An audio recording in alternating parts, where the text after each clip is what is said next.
Assalamualaikum warahmatullahi wabarakatuh. Selamat sore teman-teman semua. Perkenalkan saya adalah Alfarud Cahyadi dengan 4151912257, mahasiswa Universitas Mercubuana. Pada kesempatan kali ini saya akan mempresentasikan eh, tugas besar 2 ya teman-teman. Analisa berorientasi objek. Sebelumnya saya mengucapkan terima kasih kepada dosen pengampu mata kuliah ABO, yaitu Bapak Ardiansyah Musana, dan kepada teman-teman yang saya banggakan.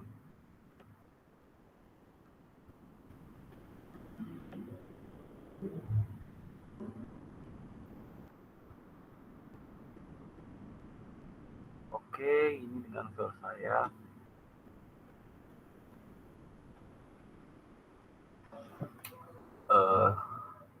Tugas besar 2, analisa berorientasi objek. Di sini saya kasih judul on the spot nyampe application. Nyampe ini adalah nama sebuah aplikasi ya. Sudah jadi teman-teman. Oleh saya sendiri.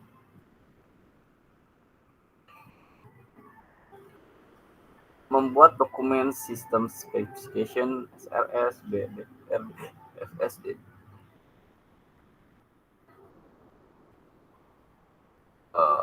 Di daftar isi di sini ada pertama sistem planning. Di sistem planning itu terdapat apa aja sih? Ada purpose of document, ada project background, ada project scope, ada project schedule. Oke, saya akan jelaskan secara singkat aja. Purpose of document dimaksudkan sebagai sarana informasi SI terkait pengembangan aplikasi OTS Nyampe.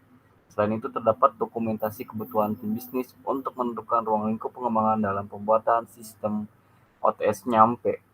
Project background, transformasi digital adalah satu pendorong utama pembangun di semua sektor, terutama sektor jasa pengiriman. Transformasi digital juga mampu membantu semua aktivitas kehidupan manusia menjadi lebih efektif dan efisien.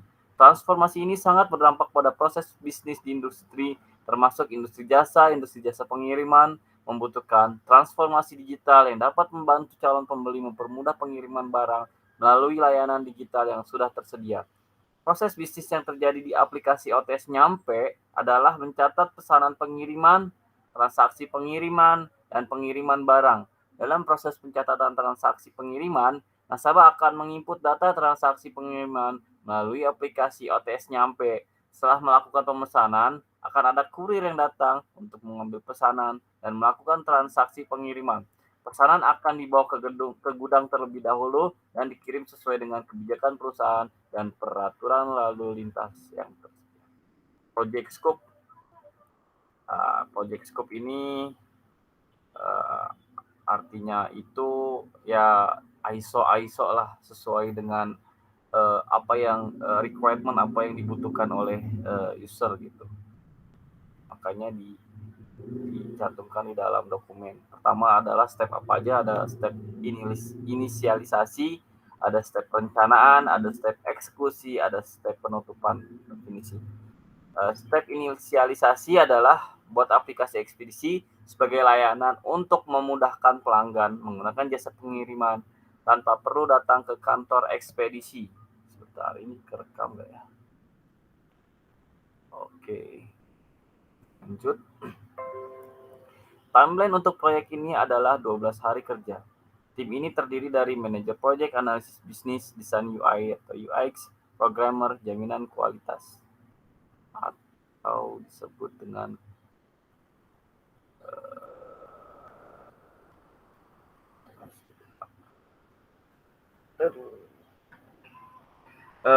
step perencanaan,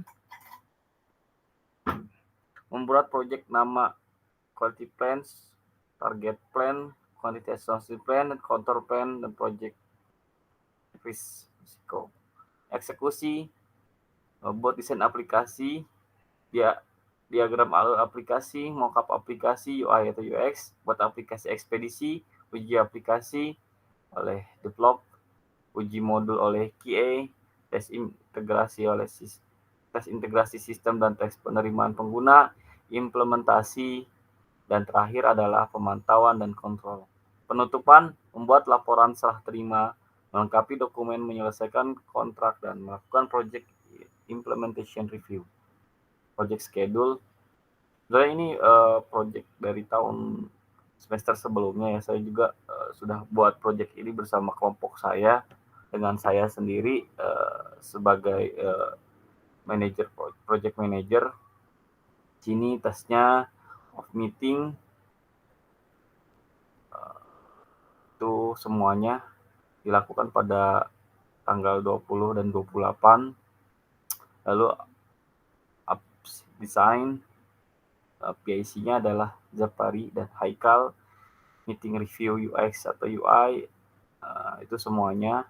Project dokumentasi saya, Fahrul, development Haikal dan Zafari, testing aplikasi Alfarul dan Afif, SIT Zafari, UIT Afif dan Alfarul, go live semuanya.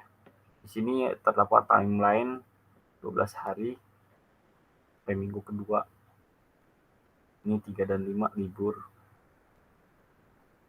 Di mana off meeting dilakukan 28, apps design tanggal 29, meetingnya UI UX 2 hari tanggal 29.30, project dokumentasi ini 3 hari saya sendiri, developmentnya ini sampai 1, 2, 3, 4, 5, 6, 7 hari seminggu. Testing aplikasi butuh waktu 2 hari, UIT-nya 3 hari, go live-nya sehari.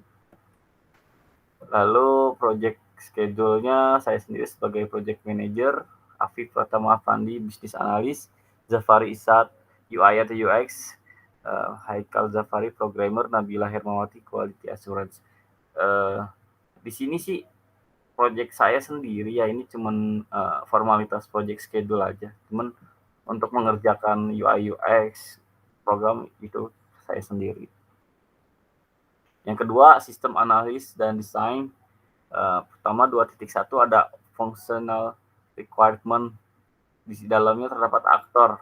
Para aktor dalam spesifikasi fungsional pengembangan sistem OTS nyampe adalah sebagai berikut: admin, ada kurir, dan ada pelanggan. Di dalam admin itu fiturnya ada login, ada manajemen kurir, ada manajemen pelanggan, ada history order. Ini admin yang sebagai pengatur semuanya.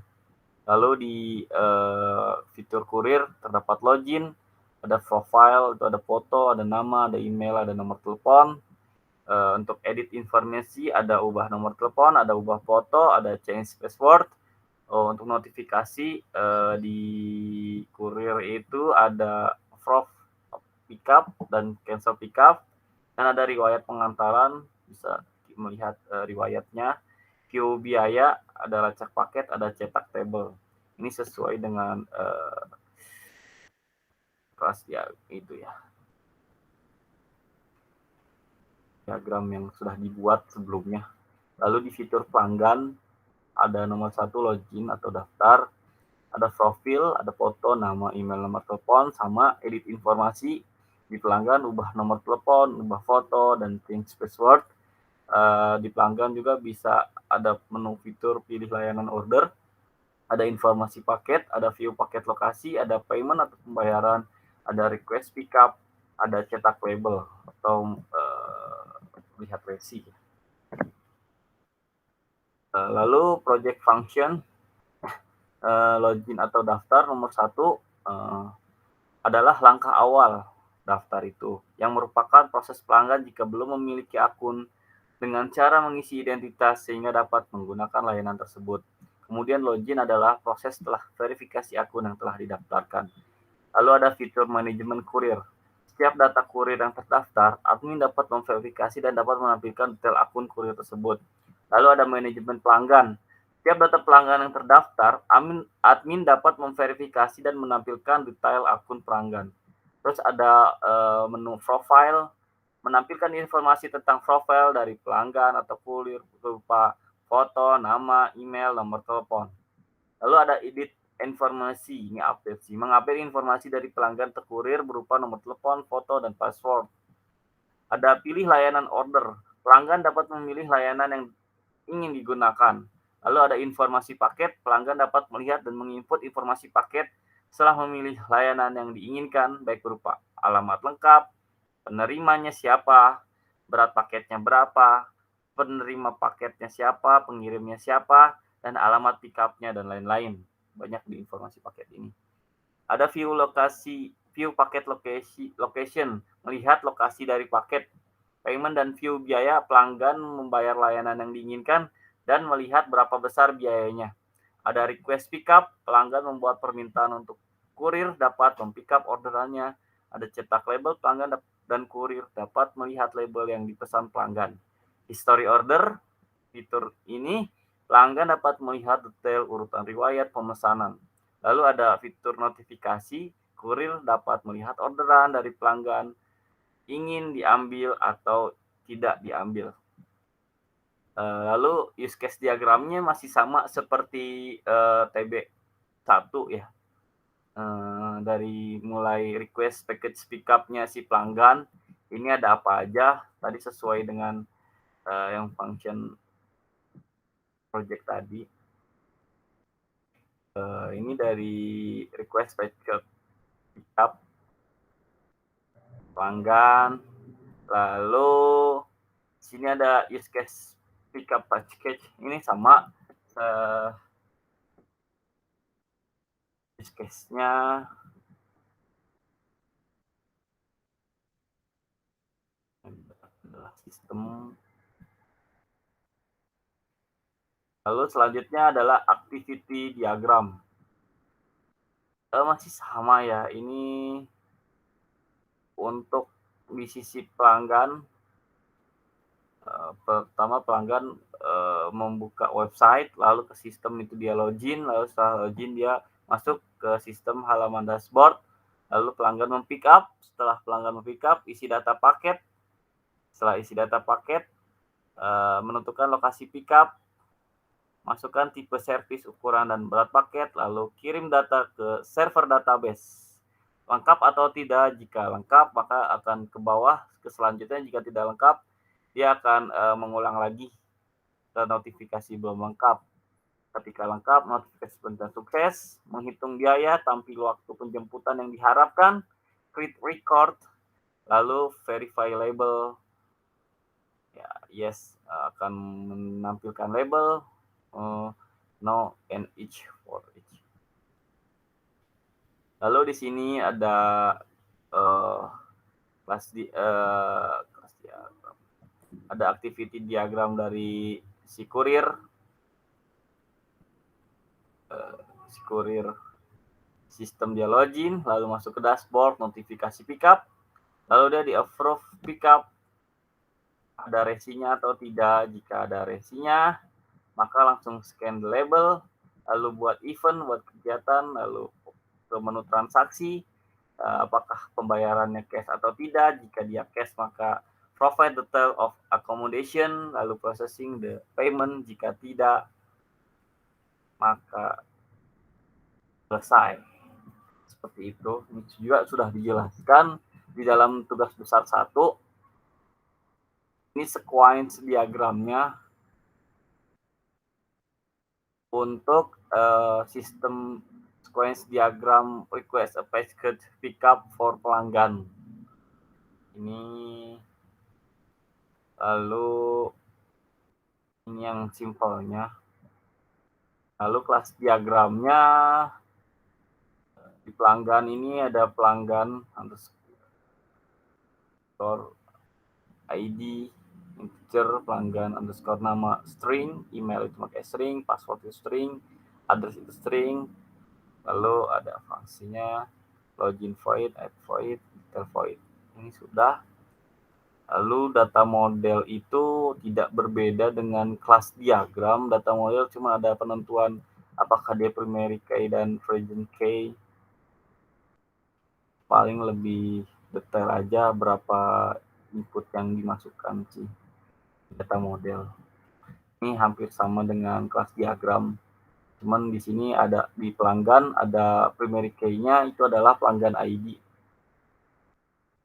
Nah, dia masuk ke paket. primary key-nya adalah paket ID. Ke kurir adalah primary key-nya kurir ID. Ini sudah sesuai dengan data model. Lalu selanjutnya adalah user interface design. Di sini saya buat menggunakan Figma. Di tampilan mobile ya teman-teman. Ini logo nyampe-nya. Ini ketika baru download. Ini awalan dashboard. Ini pas ketika diinstal, order nyampe online, near me, delivery to your home. Nah, ini dashboardnya, create request. Lalu ini desain ketika memilih layanan yang digunakan, express atau reguler. Express itu 1 hari, reguler itu bisa 3-5 hari. Lalu kita input informasi datanya apa aja, nama, alamat, dan lain-lain. Lalu ini layanannya juga ada layanan nyampe, itu layanan yang instan cepat ya. Kalau someday itu bisa 6-8 jam, yang cepat ini nyampe 1-3 jam. Bisa kita masukkan, kita pilih dulu layanannya, lalu habis itu kita masukkan informasi yang dibutuhkan. Ada apa aja, ada nama, ada alamat, ada pengirim, ada penerima, ada nomor telepon. Nah, di sini setelah kita udah mengisi informasi ini, kita ada ini ukurannya, size-nya berapa aja sih? Ada small, ada medium, ada large, ada custom sesuai dengan spesifikasinya. Misalnya ukurannya maksimal 25 kg dengan panjang kali lebar 4138 dan kali 64, maka itu adalah tipikal paket yang large. Lalu ini adalah desain ketika sudah menginput informasi yang dibutuhkan. Nah, langsung muncul informasi biayanya berapa sih? Ini biayanya 25.000. Lalu kita bisa membayarnya dengan menggunakan credit card atau mobile banking atau menggunakan tunai, tinggal kita pilih. Ketika kita sudah membayar, maka akan tampil transaksi seperti ini. Lalu kita bisa melihat setelah transaksi ini adalah statusnya. Nah, ini kita bisa lihat statusnya.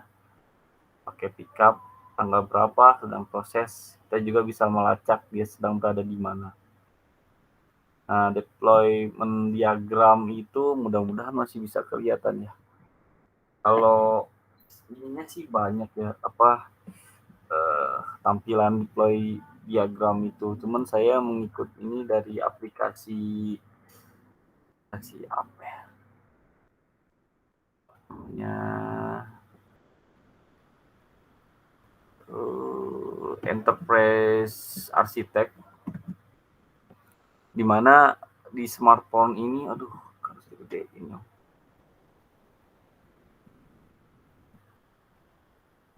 Oke, di smartphone ini dia mempunyai komponennya apa aja. Ini device-nya smartphone,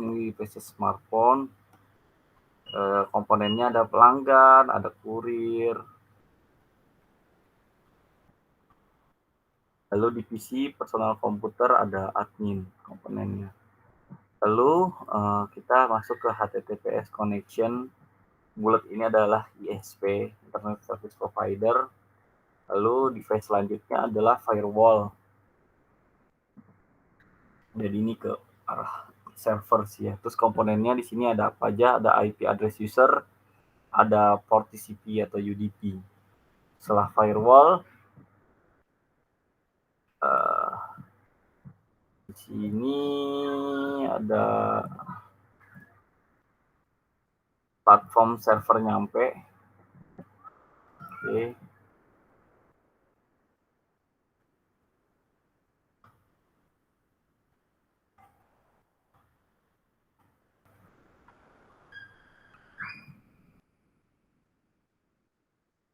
Lalu firewall-nya itu di atas dulu ya. Ini ada server aplikasi, jadi ada platform, ada server aplikasi. Platform ini ya induknya lah. Server aplikasinya ini platform server nyampe ini komponennya ada data semua nyampe, lalu ada RESTful API. Jadi dia servernya ini menggunakan API.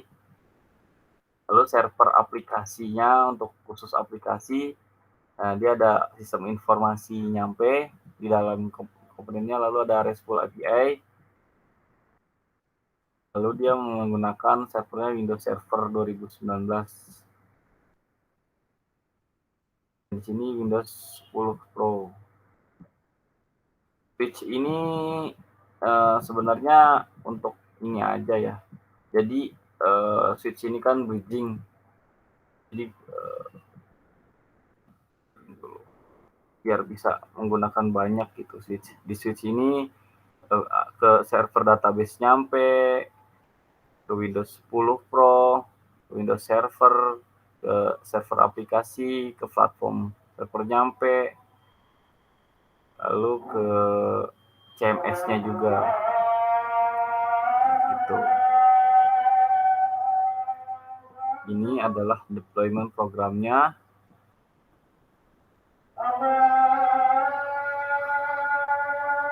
2.2 non-functional requirement. Ada apa aja sih di non-functional requirement? Ada operasional, ada performance, ada security, ada hardware.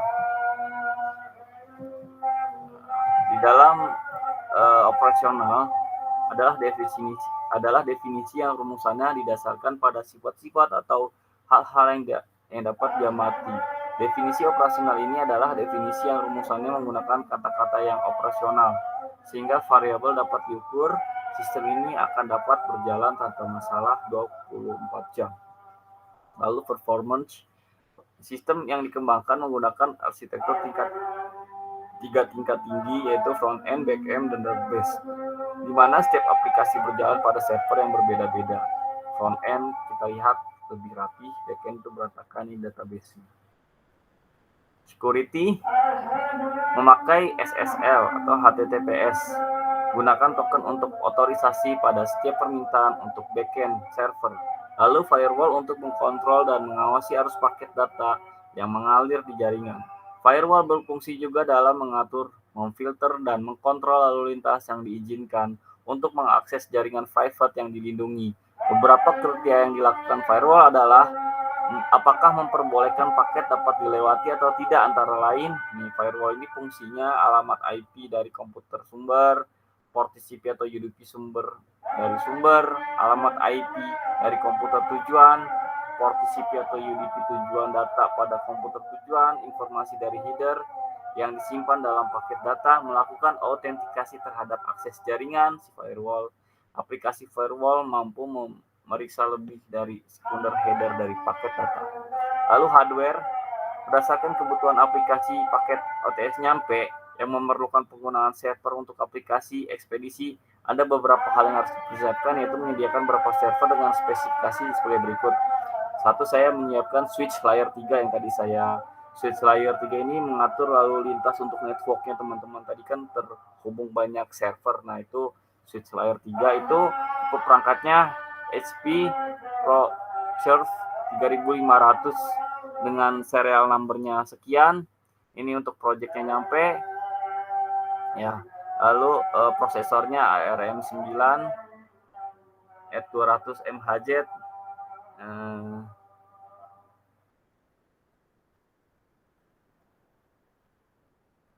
Lalu server database IMB, SN-nya sekian. Dia menggunakan OS-nya Windows Server 2019, prosesornya Intel Xeon 5110, 1,60 GHz, hard disknya 80 GB, memorinya 4 GB.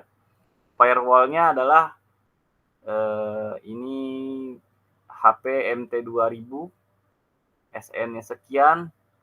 lalu prosesornya Intel R2926 MHz, harddisknya 300 giga, memorinya 2 giga.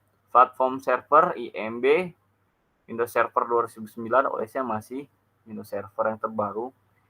Itu untuk prosesornya Intel Xeon 5110 at 1,60 GHz, harddisknya 80 giga, memorinya 4 giga. Lalu CMS, tipe perangkatnya itu IMB,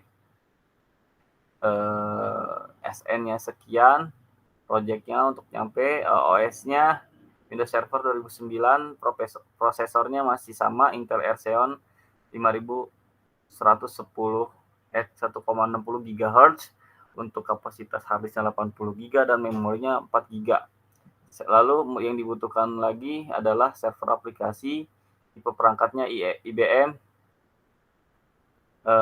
serial number-nya sekian, OS-nya Windows Server 2019, prosesornya sama.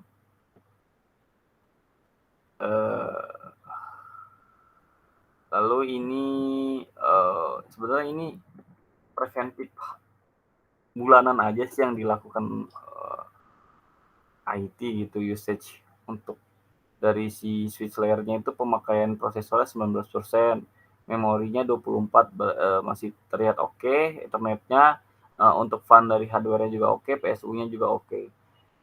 Jadi semuanya ini oke, makanya bisa berjalan baik gitu. Karena ini di data juga, di list juga berapa penggunaan prosesor dan memorinya. Lalu sistem implementation-nya ada testing strategi, lalu ada installation strategi. Tipe tesnya apa aja sih? Pertama, unit testing. Core prosesnya adalah implementation. Tesnya komponen perangkat lunak yang tidak benar melakukan fungsinya ketika diuji dalam isolasi. Untuk contoh, komponen untuk menghitung pajak penjualan yang secara konsisten menghitung pajak penjualan secara tidak benar untuk satu atau lebih daerah. Lalu tipe tesnya integration testing, core prosesnya implementation. Komponen perangkat lunak yang berfungsi dengan benar diisolasi tetapi salah ketika diuji dikombinasi dengan komponen lainnya untuk misal biaya masuk pemesanan dan pengiriman komponen perhitungan yang lulus pengujian unit tetapi gagal saat diuji bersama karena konversi kesalahan saat data dilewatkan dari satu komponen untuk yang lain. Lalu yang ketiga adalah usability testing. Core prosesnya masih implementasi, perangkat lunak yang berfungsi tetapi gagal untuk memutuskan satu atau lebih banyak persyaratan pengguna yang terkait dengan fungsi atau kemudahan pengguna, misalnya antarmuka pengguna komponen yang memaksa pengguna untuk mengikuti prosedur yang tidak perlu kompleks untuk menyelesaikan tugas umum dan sederhana. Lalu yang terakhir, tipe tesnya adalah sistem dan stress testing. Core prosesnya adalah deployment. Sistem atau subsistem yang tidak benar melakukan fungsinya atau gagal memenuhi persyaratan non-fungsional di bawah normal kondisi operasi, misalnya perintah fungsi pengambilan yang menampilkan hasil dalam 2 detik ketika diuji dalam isolasi dengan boneka database tetapi membutuhkan 30 detik saat diuji dengan fungsi lain menggunakan database langsung. Lalu selanjutnya adalah installation strategi. Strategi instalasi yang sesuai adalah penyebaran pipa, di mana pipa adalah serangkaian proses otomatis yang memungkinkan pengembangan dan developer operasional profesional untuk mengompilasi, membangun, dan menyebarkan kode mereka secara andal dan efisien untuk platform komputasi produksi mereka. Mereka membutuhkan cara yang andal dan efisien untuk membangun, menguji, dan menyebarkan pekerjaan mereka. Nah, jadi instalasi strateginya pertama adalah version control, lalu acceptance test, lalu independent deployment, lalu production deployment. Secara historis, ini akan menjadi proses manual yang melibatkan banyak komunikasi dan banyak dari kesalahan manusia. Itu saja yang dapat saya presentasikan. Kurang lebihnya saya memohon maaf. Billahi taufik wal hidayah. Assalamualaikum warahmatullahi wabarakatuh. Saya Alvaro.